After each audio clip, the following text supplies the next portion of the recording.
Halo, shalom buat teman-teman semua yang ada di rumah. Sekarang sebentar lagi kita mau mulai ibadah kita. Sebelum kita mulai ibadah, saya persilakan teman-teman yang ada di rumah untuk bersaat teduh sejenak.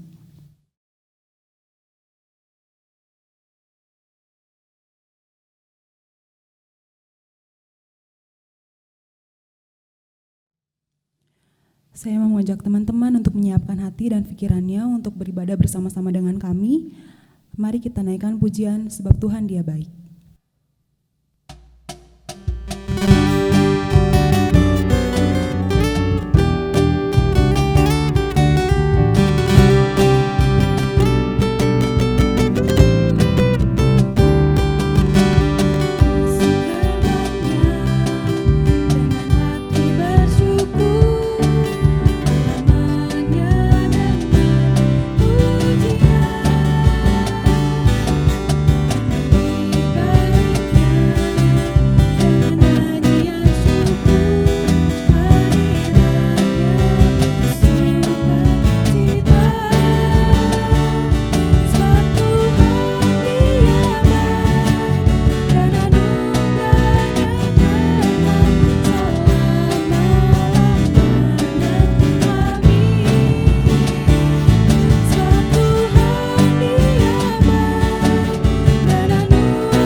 Ibadah ini berlangsung di dalam nama Allah Bapa, Anak, dan Roh Kudus.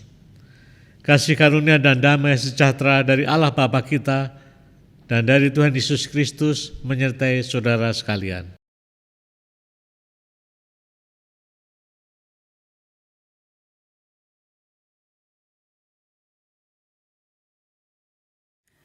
Ya, tema pada minggu kedua bulan November ini adalah bijaksana dan antisipatif. Kalau misalkan kita sama-sama ngecek, sama-sama ngeliat, apa sih artinya bijaksana dan antisipatif? Kalau kita lihat di KBBI itu, bijaksana adalah selalu menggunakan akal budinya, kayak semacam arif gitu bijaksana. Tapi kalau misalnya antisipatif itu adalah tanggap terhadap sesuatu yang sedang atau akan terjadi. Nah, kalau kita pelajari, maksudnya kalau kita telah lagi nih, antara bijaksana dan antisipatif itu memiliki sama-sama memiliki ketergantungan.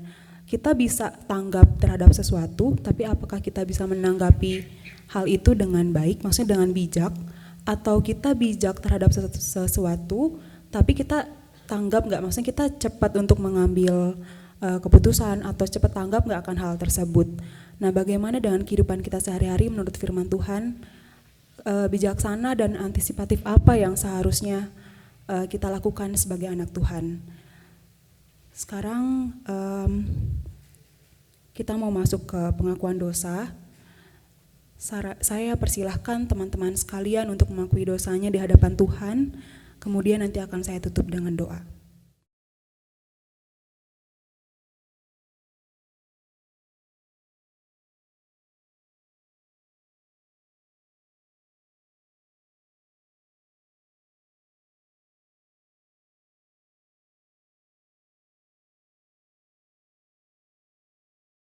Tuhan Allah Bapa kami yang bertata di dalam kerajaan sorga, selamat pagi Bapa, selamat pagi Tuhan Yesus, dan selamat pagi Roh Kudus. Ya Bapa, saat ini kami kembali datang ke dalam hadirat-Mu Bapa. Kami mau mengakui segala dosa dan kesalahan kami, perbuatan kami, sikap kami, tutur kata kami yang tidak berkenan di hadapan-Mu, yang sering menyakiti hati saudara-saudara kami, hati orang tua kami, bahkan melukai hati-Mu Bapa. Ampunilah kami, ampunilah perbuatan kami, tutur kata kami yang tercela ini ya Bapa. Kami mohon ampun di hadapan-Mu. Kami percaya Engkau Allah yang Maha Pengasih dan Maha Pengampun Bapa. Tolong bimbing dan sertailah kami, agar kami dapat selalu menjadi pribadi yang bijaksana dalam setiap berperilaku dan bertutur kata. Terima kasih Bapa. Hanya di dalam nama Tuhan kami, Yesus Kristus, kami telah berdoa. Amin. Sekarang kita mau menerima berita anugerah dari Tuhan. Berita anugerah dari Tuhan diambil dari Daniel 9 ayat 9. Pada Tuhan Allah kami ada kesayangan dan keampunan, walaupun kami telah memberontak terhadap Dia. Demikianlah berita anugerah dari Tuhan. Sebelum kita mendengarkan firman Tuhan, saya mau ngajak teman-teman semua yang ada di rumah untuk lebih menyiapkan hati dan pikirannya. Mari kita naikkan pujian, jadi seperti-Mu dan kunyanyi haleluya.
Marilah saudara sekalian kita bersama berdoa sebelum kita merenungkan firman Tuhan.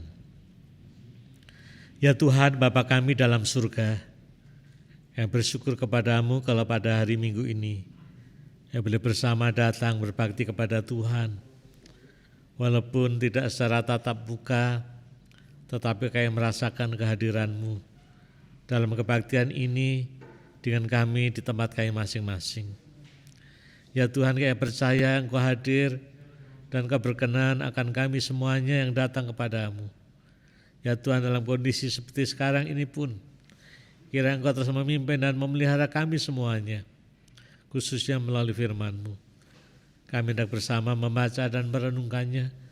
Kiranya firman Tuhan ini boleh mengarahkan hidup kami menjadi pedoman dalam kehidupan kami, sehingga hidup kami boleh semakin benar sesuai dengan kehendak-Mu.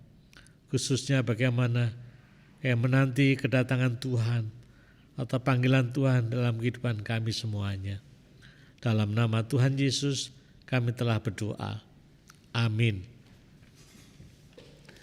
Saudara sekalian, tema kita seperti tadi sudah dikatakan bijaksana dan antisipatif. Ya. Kita akan merenungkannya berdasarkan bacaan dari kitab Injil Matius. Matius 25 ayat 1 sampai ayat 13.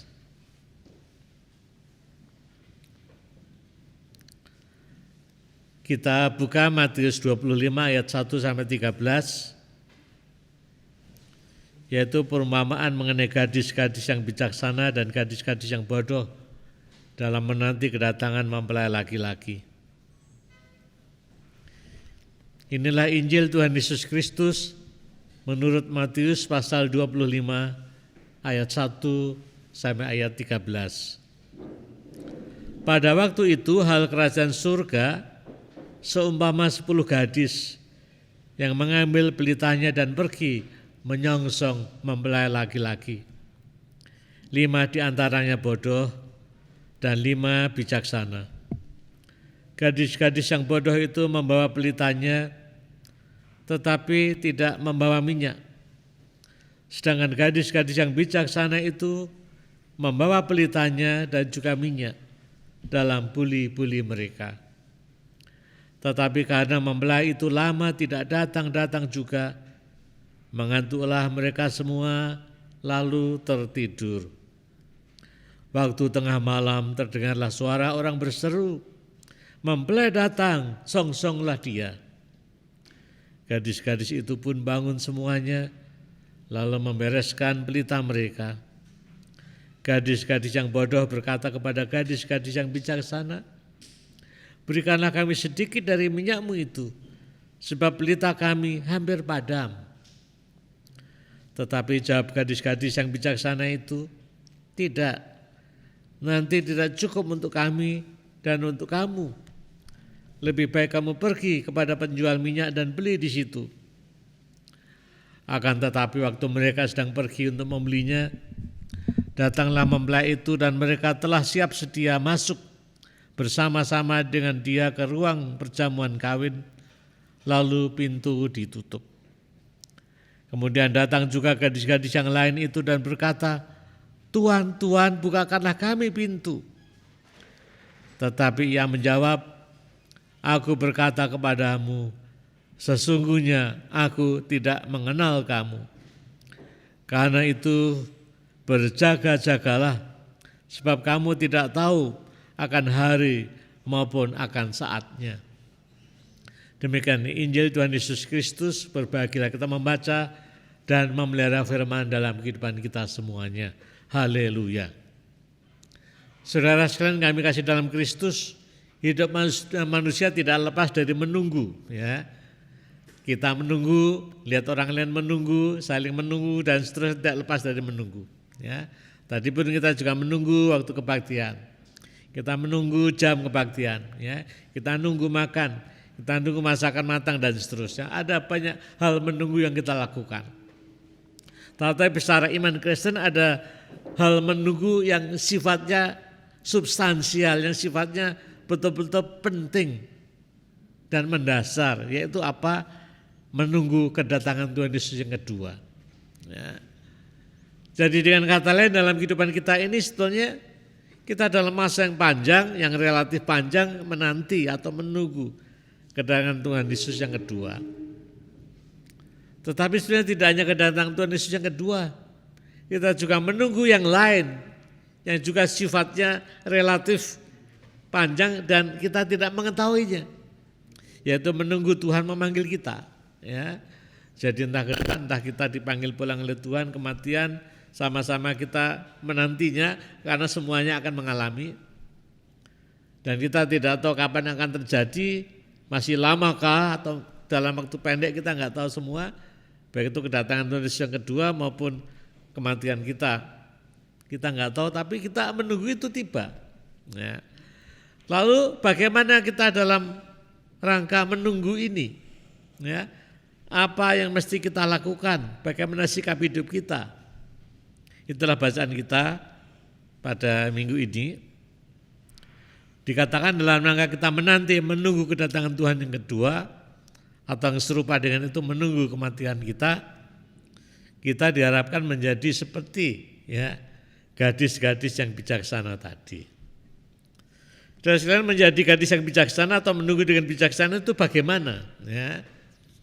Intinya ada dua hal inti utama bagaimana dalam rangka menanti atau menunggu baik kedatangan Tuhan atau menunggu Tuhan memanggil kita.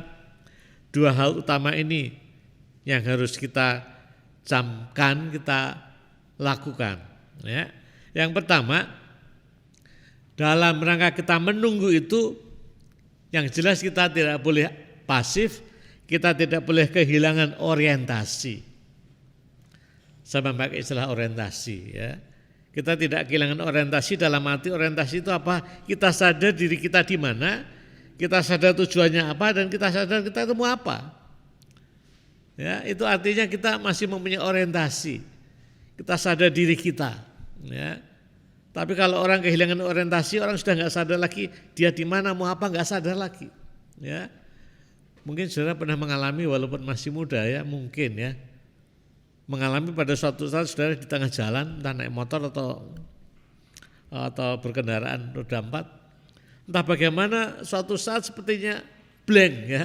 Sepertinya kita nggak tahu ini lagi di mana ini ya. Memang sesaat ya. Ini di mana? Ini jalan apa? Kita mengarah kemana? Sepertinya kita kehilangan orientasi ya. Kita di mana itu enggak tahu. Jalan ini apa kita enggak mengenali. Kadang-kadang pernah begitu ya. Saya juga pernah walaupun enggak sering dulu pernah seperti itu. Saya bingung biasa lewat sini tapi enggak tahu ini di mana. Itu orang mengenang kehilangan orientasi. Ya. Enggak tahu di mana, enggak tahu mau kemana dan seterusnya. Dalam hidup ini kita juga tidak boleh kehilangan orientasi. Ya.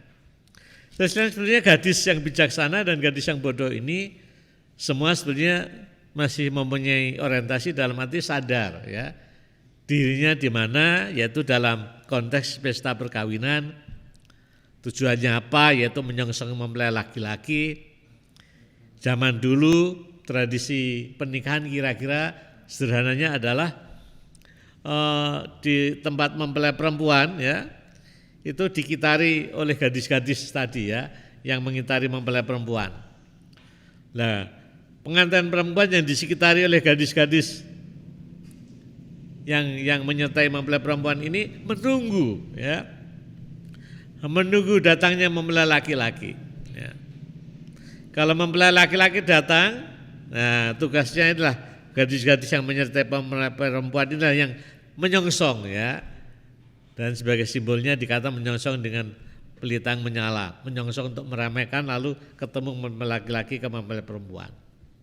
Jadi sebenarnya gadis-gadis ini sadar orientasi, tahu ya dirinya dalam rangka menunggu, menyalakan pelita dan seterusnya. Tetapi berbeda yang bijaksana dengan yang bodoh. Kalau yang bijaksana dalam rangka menanti ini pelitanya menyala dan membawa minyak cadangan, ya, membawa minyak dibuli-buli cadangan.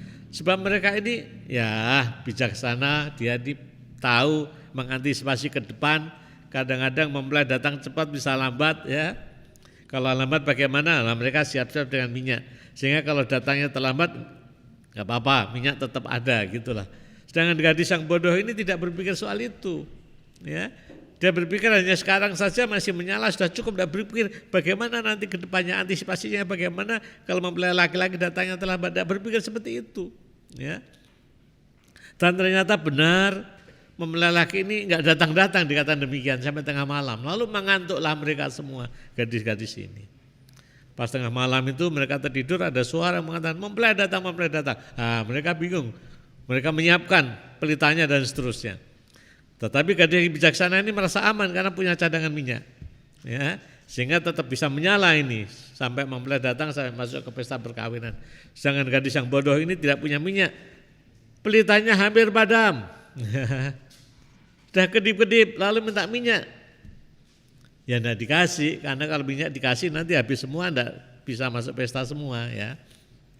Saudara sekalian, singkat kata, akhirnya gadis yang bodoh ini disuruh membeli minyak, keluar. Pada saat membeli itulah mempelai datang, lalu ya mereka nggak bisa ikut menyambut. Lalu pintu ditutup, lalu setelah pintu ditutup, si gadis yang bodoh ini ketok-ketok pintu setelah membeli minyak tadi, tapi tidak dibukakan, sudah terlambat. Dan sekarang jadi bijaksananya di mana? Bijaksananya adalah gadis-gadis ini bisa mempersiapkan masa depan, ya, bisa mengantisipasi masa depan. Jadi tidak hanya berpikir untuk masa kini, ya. Terus kiranya yang pertama ini juga perlu kita sadari dalam hidup ini, kita jangan kehilangan orientasi, lalu kita juga harus mengantisipasinya ke depan. Kita tidak kehilangan orientasi dalam arti kita sadar saya ini di mana, tujuannya apa dan mau apa, ya. Kita harus sadar saya ini sekarang ini masih ada di dunia, ya. Ini yang saya katakan, kita harus sadar orientasi, jangan kehilangan orientasi. Saya ini ada di dunia dan orang ada di dunia ini tidak selamanya, kan begitu. Kita sadar itu, ya. Kita tidak selamanya hidup seperti ini. Ada saatnya kehidupan ini berhenti, selesai atau mati, meninggal. Kita sadar itu, ya. Ada saatnya nanti juga Tuhan datang, ya. Dengan kata lain tidak bisa seperti ini terus, enggak, ya. Dan yang namanya Tuhan datang atau kematian seringkali tiba-tiba. Contohnya aja ke soal kematiannya, bisa saja orang merasa sehat, orang merasa nggak apa-apa, ya, tiba-tiba meninggal yang tidak diduga, ya. Kira-kira sebulanan yang lalu keluarga besar saya, keluarga besar ya, bukan keluarga inti, keluarga besar saya juga mengalami kesedihan yang tidak diduga, ya. Keponakan saya masih muda, keponakan saya sudah lama menikah, umurnya 30 lebih sedikit lah. Sudah bertahun-tahun menikah, belum punya anak, lalu minta anak, lalu akhirnya diberi anak, istrinya mengandung, dinanti-nantikan sudah bertahun-tahun. Begitu anaknya lahir, ada sesuatu masalah pada ibunya. Nggak lama kemudian ibunya meninggal, saudara. Ini memprihatinkan, menyedihkan sekali. Jadi anak ini sekarang ya dibesarkan tidak dengan ibunya. Umurnya masih muda, baru punya anak pertama. Ini tidak diduga, saudara sekalian, ya. Oleh karena itulah kita kalau menyadari ini, kita akan bisa hidup dengan lebih baik, benar, dan berantisipasi atau hidup dengan bertanggung jawab, ya. Nah, itulah yang kedua, ya. Yang pertama ini menjadi orang bijaksana itu kalau kita sadar siapa diri kita, di mana, bahwa kita tidak selamanya ada di dunia, ada saatnya Tuhan datang atau kita dipanggil pulang oleh Tuhan, maka kita harus bagaimana? Ini yang kedua. Yang kedua ini harus bagaimana? Kita tentu harus, ya, kalau pakai istilah tadi, pelita terus menyala. Pelita terus menyala itu sebenarnya lambang iman yang terus hidup, ya. Bagaimana dalam menanti kedatangan Tuhan atau kematian ini kita tidak kehilangan iman kita, kira-kira gitu. Nyala pelita kita, itulah iman kita yang terus hidup. Dan iman yang terus hidup artinya kita terus berrelasi dengan Tuhan, percaya kepada Tuhan, dan melakukan firman Tuhan, ya. Inilah sementara kita menanti menunggu ini, kita harus punya iman berrelasi dengan Tuhan, mendengarkan firman Tuhan dan melakukan firman Tuhan. Kita tidak hidup menurut maunya kita sendiri, tapi hidup menurut maunya Tuhan. Dan mengenai hal ini, di dalam kitab Injil Matius ada bacaan lain yang intinya sama, yaitu bicara soal yang bodoh dan yang bijak. Ya. Ini mau menjelaskan bagaimana menjadi orang yang bijak dalam mengisi waktu menunggu tadi. Saya mengajak saudara untuk membaca satu bagian dari Injil Matius, ya. Matius pasal 7, ya. Mari kita baca Matius pasal 7 ayat 24 sampai dengan ayat 27. Matius pasal 7 ayat 24 sampai dengan 27. Cerita ini melengkapi cerita tadi, ya, gadis yang bijaksana dan bodoh. Saya akan bacakan Matius pasal 7 ayat 24 sampai dengan 27. Dua macam dasar, ini judulnya, ya. Setiap orang yang mendengar perkataanku ini dan melakukannya, ia sama dengan orang yang bijaksana yang mendirikan rumahnya di atas batu. Kemudian turunlah hujan, datanglah banjir, lalu angin melanda rumah itu. Tetapi rumah itu tidak roboh sebab didirikan di atas batu. Tetapi setiap orang yang mendengar perkataanku ini dan tidak melakukannya, ia sama dengan orang yang bodoh yang mendirikan rumahnya di atas pasir. Kemudian turunlah hujan, datanglah banjir, lalu angin melanda rumah itu, sehingga robohlah rumah itu dan hebatlah kerusakannya. Ya. Jadi cerita ini menolong kita untuk memahami bagaimana menjadi orang bijaksana dalam hidup ini, yaitu punya iman yang hidup. Iman yang hidup itu bagaimana yang terus punya relasi dengan Tuhan. Apa itu intinya? Intinya adalah mendengarkan dan melakukan. Ya.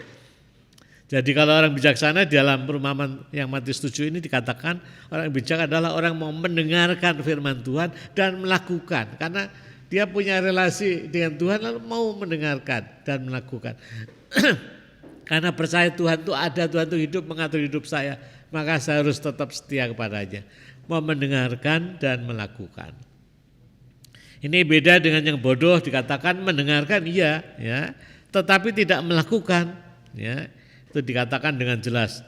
Tetapi setiap orang yang mendengar perkataanku ini dan tidak melakukan sama dengan orang yang bodoh. Ya, dari sini kita sudah bisa mengira-ngira saya termasuk kelompok yang mana, ya. Kelompok yang bijaksana atau kelompok yang bodoh. Kalau kita mendengarkan firman Tuhan, iya kita mendengarkan. Ya. Bahkan kalau kita mau lebih mendetail lagi, mendengarkan dengan mendengar beda, ya. Kalau mendengar kita tuh mendengar, sekarang itu mendengar, ya. Tapi kalau mendengarkan tuh beda, mendengar tuh mencermati, menyimak, mencoba memahami. Ya. Ini aja juga kita sudah bisa merasakan. Sekarang ini saudara hanya mendengar saja suara saya, atau mendengarkan, mau menyimak, mau mengerti, memahami apa sih maksudnya. Ya. Diharapkan kita mendengarkan, tidak hanya mendengar. Ya, lalu setelah mendengarkan bagaimana kita tahu maksud Tuhan, kita tahu kehendak Tuhan. Nah kita mau berusaha melakukannya. Kalau kita mendengarkan, ya tahu ya, tapi tidak melakukan, nah ini dikatakan orang yang bodoh. Seperti orang yang membangun rumah dengan dasar di atas pasir, ya, itu orang yang bodoh, ya. Dasarnya enggak kuat, begitu kena hujan, kena badai angin, hancurlah, robohlah rumah itu semua. Tapi kalau orang bijak, ya, mendirikan rumah di atas batu memang susah, keras, tetapi kuat dan kokoh. Adalah kehidupan orang bijaksana, orang beriman yang betul, yang menyandarkan hidupnya pada Tuhan, yang mau mendengarkan dan melakukan firman Tuhan, sehingga walaupun dalam kehidupan ini diguncangkan berbagai macam, ya, badai kehidupan, masalah, penderitaan, kesulitan, tidak gampang jatuh, tidak gampang putus asa, tetapi kuat di dalam Tuhan. Jadi saudara kembali ke tadi, ya, perumpamaan mengenai 5 gadis yang bijaksana dan 5 gadis yang bodoh adalah bagaimana dalam masa menanti ini, baik menanti kedatangan Tuhan yang kita enggak tahu kapan, menantikan Tuhan memanggil kita yang enggak tahu kapan, ya, kita harus bersikap bijaksana. Saya seringkali memberikan nasihat yang tidak bosan-bosannya saya katakan, ya. Jangan kita menjadi manusia yang takabur atau merasa sombong, ya. Saya merasa masih muda, umur saya masih panjang. Siapa bisa memastikan begitu? Ya, Kita jangan sombong dan takabur, masih kuat, masih sehat kok. Oh, umurnya masih belum ada 30, belum ada 20. Oh, masih panjang. Ya. Orang yang berpikir semacam ini masuk orang yang bodoh. Tidak bisa melihat orientasi hidup. Ya. Kehilangan orientasi bahwa namanya hidup itu tidak bisa dipastikan. Ya. Nah, kita harus selalu menyadari orientasi hidup kita. Bahwa ada saatnya selesai kehidupan ini. Atau Tuhan datang. Ya. Oleh karena itu kita harus mengantisipasinya, menunggu dengan aktif. Yaitu bagaimana yang punya relasi dengan Tuhan, punya iman yang mantap tadi. Mau mendengarkan, mengerti, menyimak firman Tuhan dan melakukannya. Lalu terakhir saudara sekalian ya, memang tidak mudah pada zaman sekarang ini kita akui untuk bisa mendengarkan firman Tuhan ya, melakukannya nggak mudah. Kenapa? Untuk mendengarkan saja nggak mudah. Sekarang ini ada banyak hal yang kita dengar, mungkin juga yang kita dengarkan. Ya, tidak hanya suara ya. Suara kan salah satu saja. Sebenarnya kita mendengar itu kan tidak hanya suara sebenarnya. Entah gambar, entah tulisan, entah bacaan yang jelas di HP ya. Kita mau mendengar dalam arti luas ya, mendengar tidak hanya suara tapi melihat, membaca gambar, film ya. Oh, itu banyak hal itu ya. Nah, kita mau mendengar, melihat yang mana ya. Ini godaan ini ya, YouTube dan segala macam media sosial macam-macam. Oh, itu banyak ya. Banyak yang mempesona ya secara dunia. Lalu kita mau mendengarkan itu atau mendengarkan firman Tuhan. Nah, ini juga enggak mudah. Mendengarkan firman Tuhan pada satu sisi dibutuhkan keseriusan di tengah tantangan godaan tadi, media sosial. Ya. Media sosial juga tentu ada yang baik, bukannya nggak baik ya. Kita mencari firman Tuhan, PA yang baik juga ada semua. Nah, sekarang ini kita mau mendengar yang mana? Yang A atau yang B? Yang baik atau nggak baik? Nah, itu tantangan. Ya. Nah, kalau kita sudah mulai betul mengarahkan, berusaha mendengarkan yang baik, firman Tuhan, kehendak Tuhan. Sekarang tantangan berikutnya bagaimana melakukannya. Ya. Nggak mudah juga di tengah-tengah kehidupan sekarang ini. Orang katanya kalau melakukan yang benar, wah mengalami kesulitan. Tapi enggak lah. Saya percaya kalau orang yang benar akan selalu diberkati Tuhan. Walaupun itu bukan berarti hidup selalu mudah ya. Jangan diartikan kalau kita percaya kepada Tuhan, beriman, oh selalu lancar, enggak. Bisa saja enggak lancar, banyak kesulitan, banyak pergumulan, banyak penderitaan bahkan. Tapi itu kita disertai Tuhan. Ya. Seperti Ayub kan, Ayub adalah orang yang benar tapi hidupnya mengalami kesulitan bahkan sakit berat, keluarganya habis semua. Tapi disertai Tuhan sampai akhirnya ini ya. Walaupun saya mengalami kesulitan, tantangan bahkan penderitaan, tidak disukai orang lain, teman dan seterusnya, tapi kalau saudara tetap hidup lurus mendengar melakukan firman Tuhan, tidak usah takut ya. Tuhan akan menyertaimu sampai dengan akhirnya. Lalu saudara sekalian, kalau sampai akhirnya kita tetap beriman kepada Tuhan, hidup benar, kapanpun Tuhan datang kita diterima. Kapanpun kita dipanggil Tuhan, kita akan berjumpa dengan Tuhan. Ya, inilah kehidupan kita semuanya ya.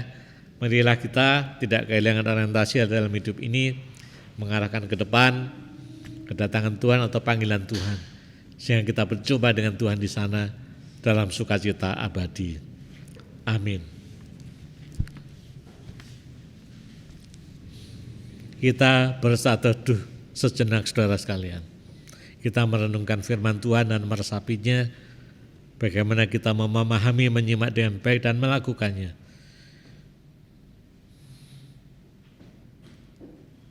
Kiranya dalam hidup ini kita tidak kehilangan iman, relasi dengan Tuhan, mendengarkan dan melakukan firman Tuhan di tengah kesulitan apapun.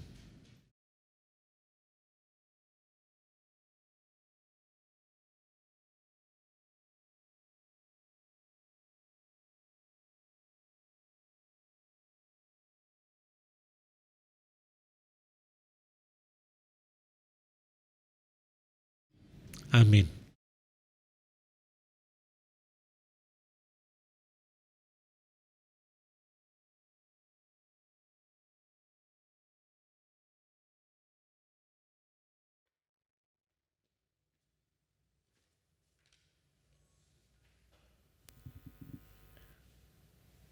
Jemaat diundang untuk bangkit berdiri. Bersama umat Tuhan di sepanjang abad dan tempat, marilah kita mengucapkan pengakuan iman kita menurut pengakuan iman rasuli.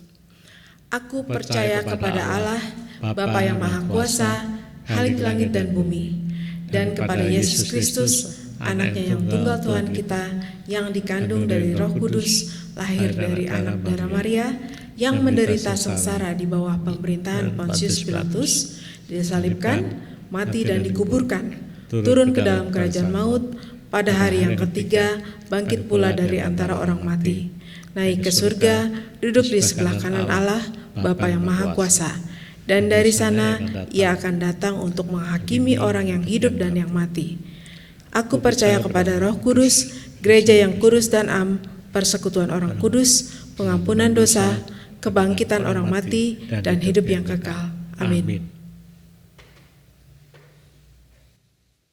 Silakan duduk saudara, kita akan masuk dalam doa syafaat ya.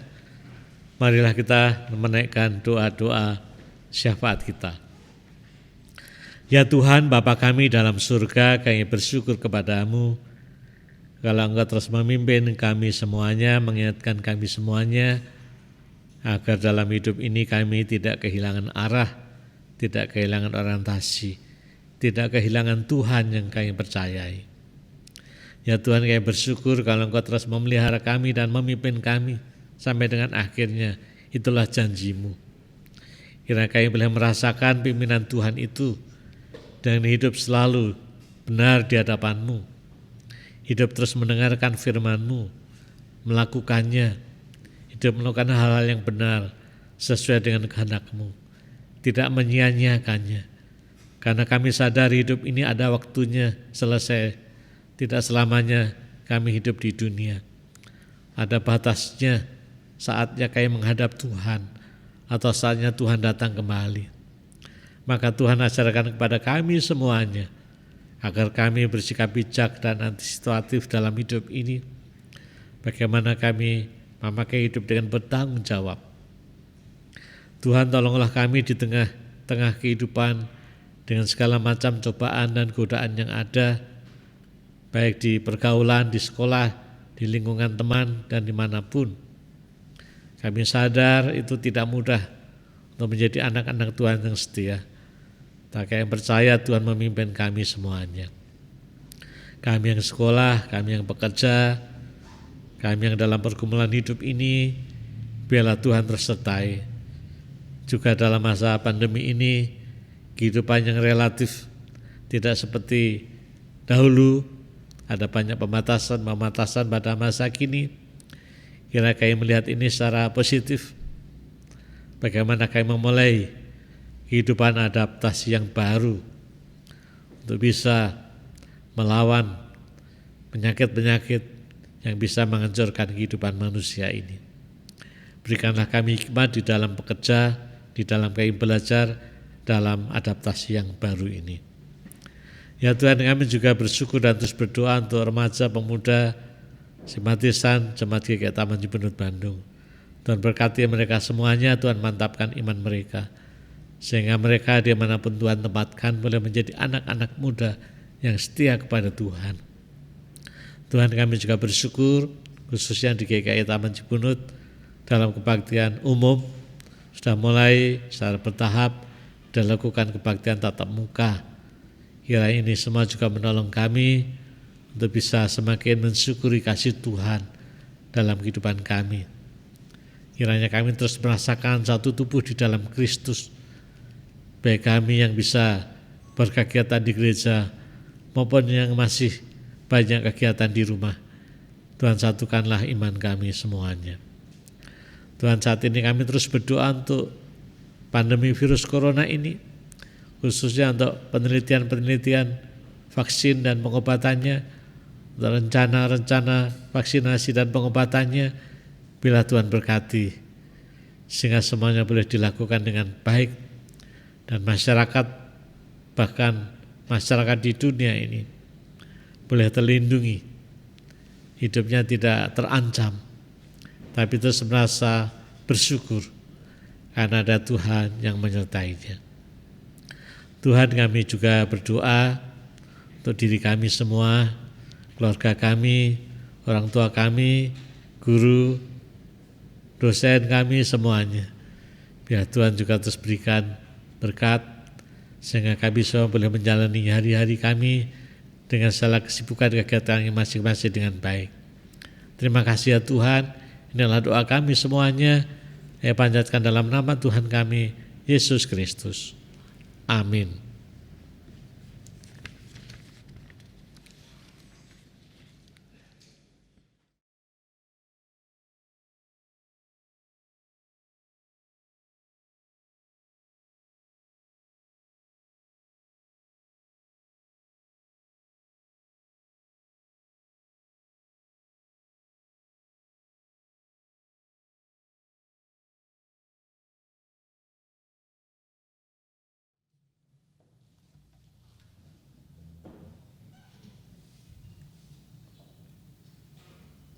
Marilah kita membawa ungkapan syukur kita melalui persembahan dengan transfer ke rekening GKI Taman Jebunut atau melalui scan QR Code yang ditampilkan di layar teman-teman. Untuk nats persembahan diambil dari 2 Korintus 9 ayat 7. Hendaklah masing-masing memberikan menurut kerelaan hatinya, jangan dengan sedih hati atau karena paksaan, sebab Allah mengasihi orang yang memberi dengan sukacita. Tadi kita sudah mendengar firman Tuhan, kita sudah sama-sama merenungkan firman Tuhan. Saya mau sedikit menyimpulkan, menunggu kedatangan Tuhan dengan bijaksana dan antisipatif. Tadi disampaikan oleh Pak Budi bahwa bijaksana itu kalau kita lihat dari Matius 7 ayat 24 bilang bahwa setiap orang yang mendengar perkataanku ini dan melakukannya, ia sama dengan orang yang bijaksana yang mendirikan rumahnya di atas batu. Orang yang bijaksana berarti yang mendengar dan melakukan firman-Nya. Dan antisipatif berarti ketika kita sudah mendengar firman Tuhan, diharapkan bahwa dalam kehidupan kita juga gimana cara kita untuk mengaplikasikan atau melakukan firman Tuhan dalam kehidupan kita sehari-hari. Sebelum kita mengakhiri kebaktian kita pada pagi hari ini, mari kita naikkan pujian Percayalah kepada Tuhan.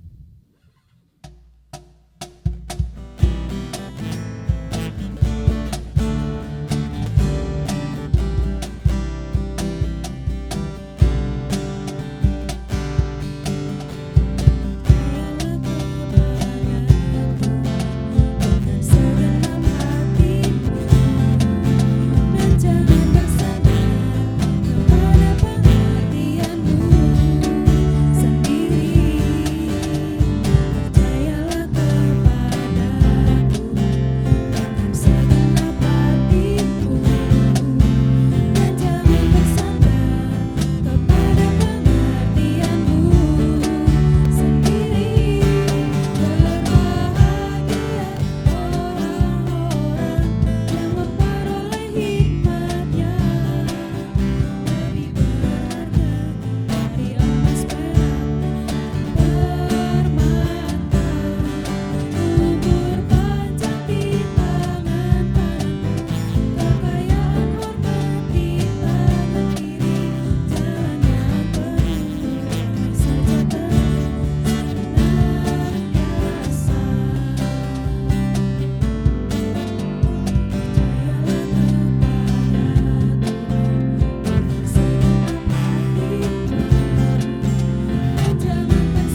Saudara sekalian, arahkanlah hatimu kepada Tuhan dan terimalah berkat Tuhan. Tuhan memberkati engkau dan melindungi engkau. Tuhan menyinari engkau dengan wajah-Nya dan memberi engkau kasih karunia. Tuhan menghadapkan wajah-Nya kepadamu dan memberi engkau damai sejahtera. Amin.